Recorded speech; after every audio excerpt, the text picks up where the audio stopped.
नमस्कार, एक बार फिर से आप सभी स्टूडेंटों का दिल से स्वागत करता हूं अपने चैनल में। दोस्तों आज की वीडियो हम लोग जिक्र करेंगे परसेंटेज के अगले टाइप में। पहले फर्स्ट पार्ट में मैंने बेसिक क्वेश्चंस बता दिया था ऑलरेडी और फर्स्ट और सेकंड टाइप बता दिया था। आज के वीडियो हम तीसरे टाइप को क्वेश्चन को डिस्कस करेंगे। तीसरे टाइप के क्वेश्चन की बात करेंगे दोस्तों तो प्रतिशत वृद्धि और कमी दोनों पर आधारित प्रश्न जो होते हैं उस पर हम डिस्कस करेंगे। तो पहले क्वेश्चन की शुरुआत करते हैं दोस्तों। यहाँ पर दिया गया कि एक व्यक्ति की आय 10% बढ़ा दी गई, कुछ दिनों के बाद पुनः 20% बढ़ा दिया जाता है। तो इस प्रकार इस व्यक्ति की आय में कुल कितना प्रतिशत की वृद्धि होगा। आपको बताना चाहें कि जब इस तरह से प्रश्न होगा तो आप बट्टे के रूल से क्वेश्चन को सिंप्लीफाई करेंगे। तो फिलहाल क्वेश्चन की शुरुआत करते हैं। फर्स्ट क्वेश्चन तरीके से कुल मिलाकर के 10% ऐसे लिख देना है और दोबारा कंडीशन क्या बोलना है कि 20% बढ़ रहा तो आप 20% इस तरह से लिख देंगे। आपको बताना चाहेंगे कि जब वृद्धि की बात करेगा तो प्लस प्लस आप लेंगे और जहां पर कमी की बात करेगा वहां पर हम साइन माइनस को लेंगे। इस बात को समझ के रखिए। यहाँ पर प्लस है, यहाँ भी प्लस है, तो प्लस प्लस का गुणा प्लस कर देंगे और यहाँ पर 10 गुणे 20 कर देंगे। क्लियर, 10 गुणे 20 कर दिया जाएगा। और अपान की बात करेंगे तो अपान यहाँ पर 100 आप कर देंगे इस तरह से। और डबल जीरो से जब डबल जीरो हम यहाँ पर कैंसिल कर देंगे और बात करेंगे इसको ऐड करने का, तो यहाँ पर जो है आपका 30 हो जाएगा। प्लस यहाँ पर 1 और 2 का गुणा कर देंगे तो 2 हो जाएगा और ओवरऑल जो आंसर निकल जाएगा 32% निकल के आ जाएगा। मतलब कि जो यहाँ पे प्रश्न बोल रहा है कि जो कितना प्रतिशत की वृद्धि होगा तो 32% आपका पूरी तरह से करेक्ट आंसर होगा। यहाँ पर अगले क्वेश्चन की अगर हम बात करेंगे तो अगला क्वेश्चन कुछ इस तरह दिया गया कि एक व्यक्ति की मजदूरी में पहले 20% बढ़ोतरी होती है, कुछ दिनों के बाद 10% का यहाँ पर जो है उसकी मजदूरी घट जाती है। तो उसके मजदूरी में कितना प्रतिशत का परिवर्तन होगा, ये आपका प्रश्न है। तो जो वृद्धि बोलेगा आपको प्लस साइन लिखना है और कमी बोलेगा या घट रहा है तो आप माइनस लिखेंगे और बट्टे के रूल से क्वेश्चन को सिंप्लीफाई कर लेंगे। तो फिलहाल क्वेश्चन यहाँ पर देखते हैं। पहले स्टार्टिंग की बात करेंगे तो 20% पॉजिटिव हो रहा है तो आपको 20% इस तरह से लिख देना है, 20 लिखना है। और जो 10 घट रहा है दोस्तों यहाँ पर 10 आपको इस तरह से लिख देना है। अब यहाँ पर कुछ नहीं तो प्लस का साइन होता है, ऑलरेडी आपको पता है। तो प्लस और माइनस का गुणा करेंगे तो माइनस कर देंगे और इन दोनों डिजिटों को एक बार यहाँ पर मल्टीपल कर देंगे। 20 और मल्टीपल 10 कर दिया और बटे की बात करेंगे तो 100 कर दिया। क्लियर, यहाँ पर 0 से 0 डबल जीरो हमने कैंसिल कर दिया। यहाँ पर जो है आप ध्यान से समझेंगे 20 में से 10 जाएगा तो 10 हो जाएगा और माइनस कर देंगे तो यहाँ पर 2 हो जाएगा। क्लियर, अब आपका जो आंसर निकल के आएगा 8% निकल के आएगा। आपको बताना चाहेंगे कि जब यहाँ पर पॉजिटिव आएगा तो आपका जो आंसर होगा वो वृद्धि होगा। क्लियर, जो प्रतिशत यहाँ पर बोला कि प्रतिशत का क्या परिवर्तन होगा तो 8% वृद्धि होगा। अगर यहाँ पर दोस्तों माइनस में आंसर आता है तो आप जान लीजिए कि कमी हो रहा है। इस बात को आप अच्छी तरह से समझ लें। टाइप की बात करेंगे तो प्रतिशत वृद्धि और कमी से संबंधित अगले क्वेश्चन की अगर हम बात करेंगे तो क्वेश्चन कुछ इस तरह से दिया है कि बाजार मंद रहने के कारण राम की आय 10% घटती है परंतु कुछ दिनों के बाद 15% जो है बढ़ जाती है। इस तरह से प्रतिशत परिवर्तन ज्ञात करिए। तो आपको बताना चाहेंगे फिर से, जैसे क्वेश्चन मैंने 2 क्वेश्चन ऑलरेडी बताया वैसे सेम आपको लगाने हैं। यहाँ पर पहले स्टार्टिंग 10% घट रहा है दोस्तों तो आप साइन को नहीं भूलिएगा। यहाँ पर 10 आप माइनस में लिखिएगा, प्लस रहेगा तो लगाने की कोई आवश्यकता नहीं। उसके बाद बोलता है दोस्तों कि 15% बढ़ रहा है तो आप प्लस यहाँ पर 15 आप कर देंगे। अब प्रक्रिया क्या करना है, यहाँ पर जो साइन रहेगा और ये साइन को गुणा करेंगे, माइनस और प्लस का गुणा कर देंगे तो माइनस होगा और इन दोनों डिजिटों को इस तरह से आपको लिखना है और बटे 100 कर देना है। क्लियर, अब बात होती है कि हमने इसको 0 से 0 कैंसिल कर दिया, 5 से कट कर दिया तो 5 दिया 15 होगा, 5 दूनी 10 हो जाएगा। क्लियर, अब यहाँ पर हमने क्या कर दिया कि 10 में 15 से लेस कर देंगे तो आपका जो आंसर निकल के आएगा 5 हो जाएगा, माइनस कर देंगे 3/2 हो जाएगा दोस्तों। अब हमें यहाँ पर एलसीएम ले लेना है, 2 एलसीएम लेंगे तो यहाँ पर 10 हो जाएगा। क्लियर, और यहाँ पर आपका 3 हो जाएगा, मतलब कि 7/2 हो जाएगा। सही बटे की बात करेंगे तो दोस्तों यहाँ पर 2 तिहाई से 1 7 होगा तो मतलब कि 3 सही 1/2% आपका पूरी तरह से राइट आंसर होगा। तो सिंपल सा क्वेश्चन है, इस तरह से लगाना है। उम्मीद करता हूँ ये टाइप अच्छी तरह से आपको समझ में आ गया होगा। फिलहाल चलते हैं अगले क्वेश्चन की ओर।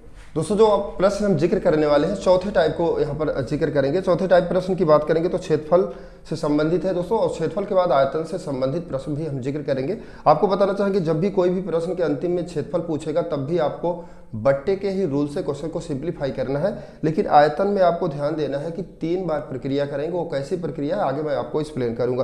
तो फिलहाल हम क्षेत्रफल के पहले क्वेश्चन की शुरुआत करते हैं। यहाँ पर दिया गया है कि एक आयत की लंबाई 5% बढ़ा दी जाती है और चौड़ाई में 10% वृद्धि कर दिया जाता, तो इस प्रकार जो है क्षेत्रफल में कितना परसेंट की वृद्धि होगी।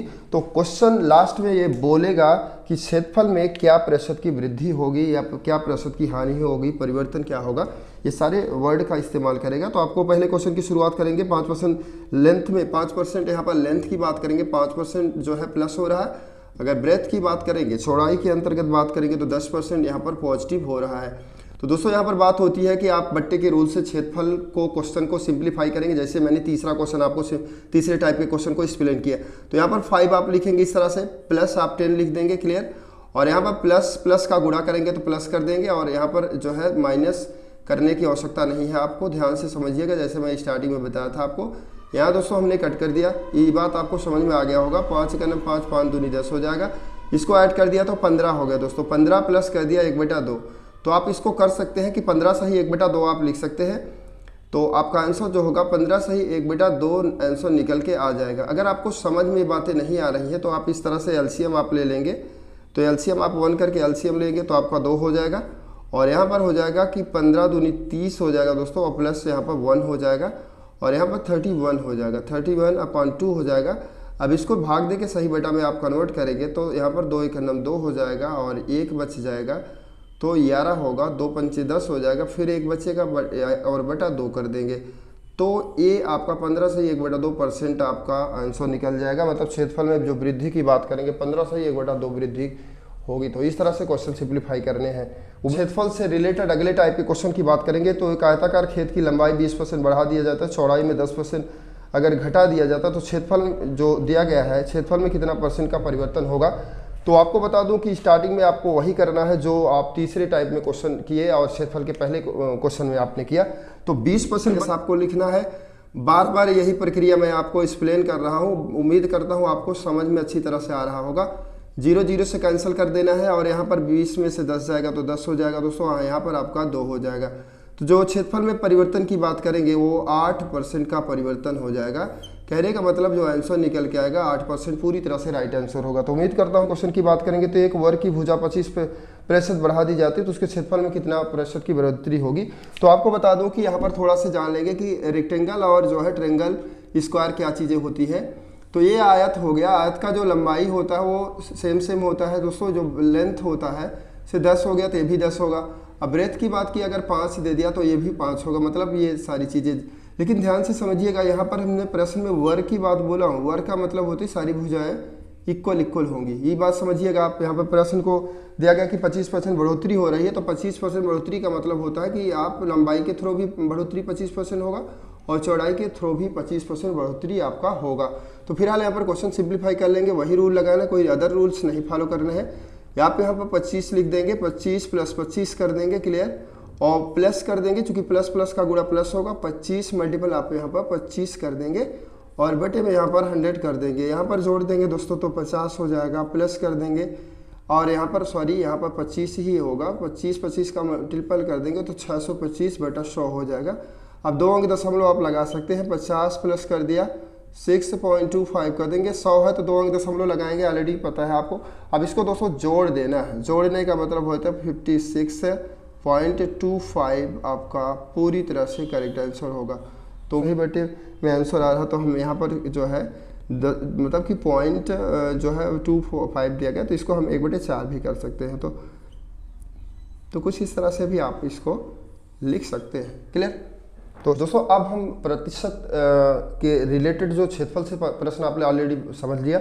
अब क्षेत्रफल के बाद हम आयतन से संबंधित प्रश्नों को पढ़ने वाले हैं। फर्स्ट क्वेश्चन की बात करेंगे, तो एक गोले के व्यास में 10% की कमी हो जाती है, तो उसके आयतन में कितना % की कमी होगी। दोस्तों जब भी लास्ट में प्रश्न आयतन बोलेगा तो आपको इसी डिजिट को 3 बार अप्लाई करना है, और क्षेत्रफल बोलेगा तो 2 बार अप्लाई करके आपको बट्टे के रूल से क्वेश्चन सिंप्लीफाई करना है। फिलहाल आयतन से को भी बट्टे से ही सॉल्व करना है, लेकिन ध्यान से समझिएगा। जैसे 10% की कमी बोल रहा है दोस्तों, तो इस जो 10 डिजिट मैंने बोला इसको 3 टाइम आप लेंगे, क्लियर।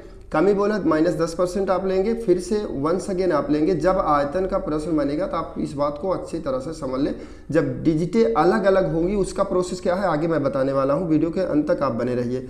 -10 ऐसे लिखेंगे, -10 लिखा, 2 प्रक्रिया कर दिया। अब माइनस का गुणा करेंगे दोस्तों, तो यहाँ पर हमने +10 × 10 लिख देना, इतना आपने कर दिया, बटा 100 कर दिया, क्लियर।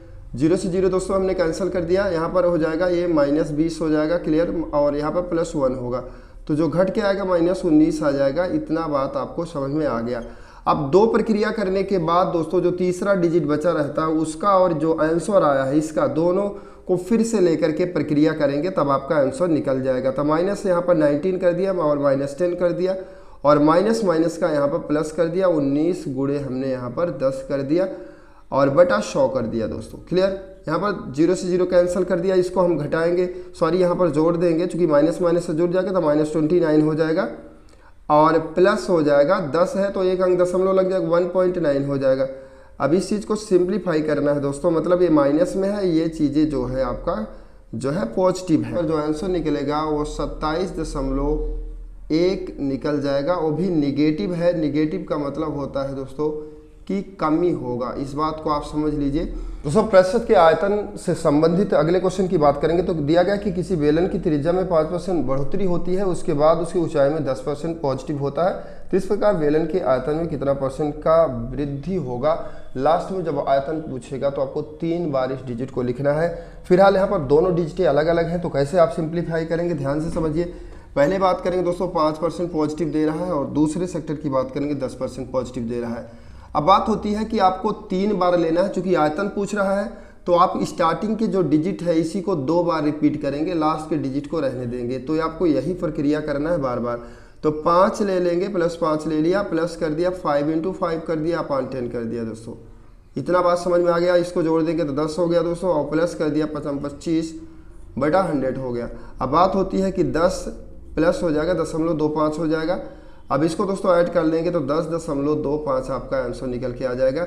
लेकिन ध्यान दीजिएगा कि 2 प्रक्रिया करने के बाद जो आंसर आएगा उसको और लास्ट के डिजिट को फिर से सिंप्लीफाई करेंगे, तभी आयतन का आंसर सॉल्व होगा। तो फिलहाल यहाँ पर 10.25 लिख देना है, और +10 लिख देना है, माइनस कर देना है दोस्तों, सॉरी प्लस प्लस है तो प्लस करने हैं, 10.25 कर देना है, और मल्टीपल 10 आपको कर देने हैं, और बटे में यहाँ पर 100 लगा देना है।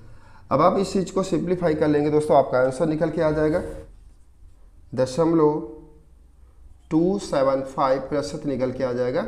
तो आप इस चीज़ को कैलकुलेशन कर लेंगे, आपका आंसर समझ में आ जाएगा। तो उम्मीद करता हूँ क्वेश्चन आपको, दोस्तों मैंने आज के वीडियो में 3 टाइप के प्रश्नों को डिस्कस किया हूँ, और आगे जो अगले वीडियो में मैं डिस्कस करने वाला हूँ वो दोस्तों आय से संबंधित, आय और व्यय से संबंधित, और चुनाव से संबंधित और जनसंख्या से संबंधित प्रश्नों को लेकर के आएंगे। तो आपसे रिक्वेस्ट है दोस्तों कि वीडियो अगर अच्छा लगा हो तो वीडियो को दोस्तों के साथ शेयर करें। मिलते हैं अगले वीडियो में कुछ और नया लेकर के लिए। वीडियो को देखने के लिए दिल से बहुत बहुत आभार।